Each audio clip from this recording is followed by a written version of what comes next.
आप देख रहे हैं आपका अपना न्यूज चैनल इंडिया समाचार। घोरपुर थाना क्षेत्र के चकसेमरा में जमीनी टुकड़े को लेकर बड़ा भाई ही बना छोटे भाई का हत्यारा। जी हां, प्रयागराज के घोरपुर थाना क्षेत्र के चकसेमरा गांव में गुरुवार को जमीनी विवाद को लेकर दो सगे भाइयों में खूनी संघर्ष हुआ। मौके पर क्षेत्रीय पुलिस पहुंचकर दोनों भाइयों के घायल परिवारों को जसरा सामुदायिक स्वास्थ्य केंद्र भेजा, जहां पर डॉक्टर ने दो लोगों की हालत गंभीर देखते हुए जिला अस्पताल भेज दिया।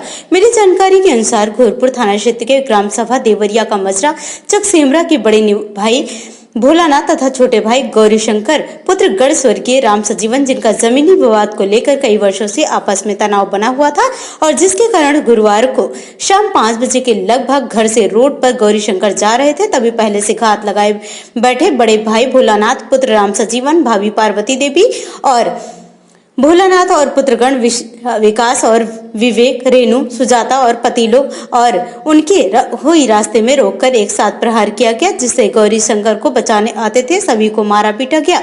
वहां देखते देखते विवाद खूनी संघर्ष में बदल गया। घटना को देखते हुए ग्रामीणों द्वारा क्षेत्रीय पुलिस को सूचना दी गई, जिस पर क्षेत्रीय पुलिस पहुंचकर घायलों को तत्काल एम्बुलेंस के माध्यम से सामुदायिक स्वास्थ्य जसरा ले गई, जिस पर डॉक्टरों ने जाँच पड़ताल किया तो गौरी शंकर और उनकी पत्नी संतोष कुमारी को गंभीर हालत देखते हुए डॉक्टरों ने जिला अस्पताल रेफर कर दिया। जबकि ग्रामीणों ने बताया कि दोनों भाइयों का आपसी विवाद जमीन को लेकर कई वर्षों से चला आ रहा था, जिसका कई बार बंटवारा भी हुआ और पंचायत भी हुई, लेकिन विवाद आज तक नहीं सुलझ पाया, जिसका नतीजा यह निकला कि दोनों भाई एक दूसरे की जानी दुश्मन बन गए। किसी बात को लेकर दोनों भाइयों में बातचीत के दौरान मारपीट हुई, जिसमें घातक हथियार, कुल्हाड़ी, खुरपा आदि औजारों से गौरीशंकर को मारा पीटा गया और ज्यादा खून बह जाने की वजह से वह काफी गंभीर स्थिति में उसको घर ले जाया गया। और जानकारी के अनुसार बृहस्पतिवार दिनांक 19 अगस्त 2021 को रात्रि लगभग 8 बजे रामस्वरूप पुरानी प्रयागराज में इलाज के दौरान गौरीशंकर पुत्र राम सजीवन की मौत हो गई और शव का पोस्टमार्टम हुआ। और मौत की घटना सुनते ही परिवार और रिश्तेदारों का रो का बुरा हाल है।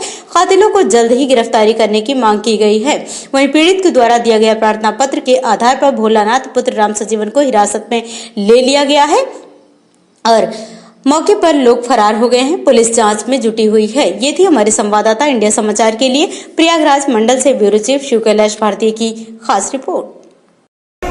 किस तरह झगड़ा हुआ? कुछ नहीं, पापा घर से रोड पे जा रहे थे कमरे पर, तो इन लोग बाइक से लड़ा के मारे। पापा अकेले थे, कोई नहीं था।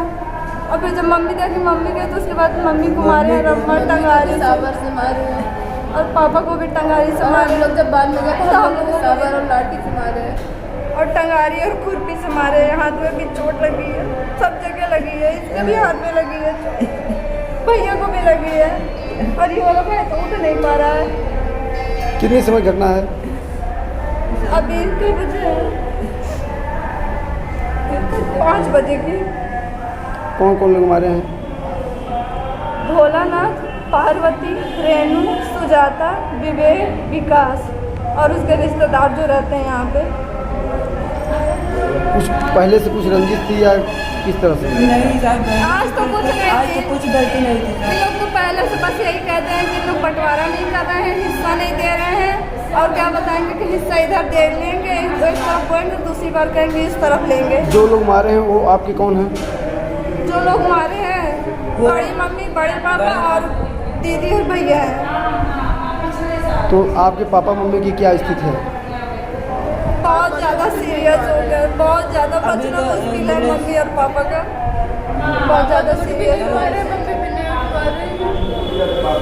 इसके पहले भी कोई झगड़ा हुई दिखाएगा? एक महीने पहले भी मारे थे, देख लीजिए सर फूटा है जिसका। उस दिन हमारे घर पे कोई भी नहीं था, पापा भी नहीं थे और मम्मी उस बार क्या किस बात को लेकर झगड़ा हुई थी?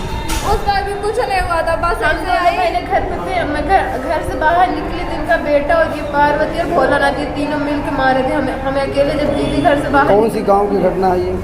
चकसेमरा। तो उसको गलती पड़ गई तो यहाँ आगे दिखाने के लिए लोग बहुत मारे हैं। हम लोग किससे मारते हैं? सब लोगों से उसकी लाठी उसकी, जब हम लोग जैसे पहुँचे वैसे सबको मार मार गिरा दिए। निकाले लोग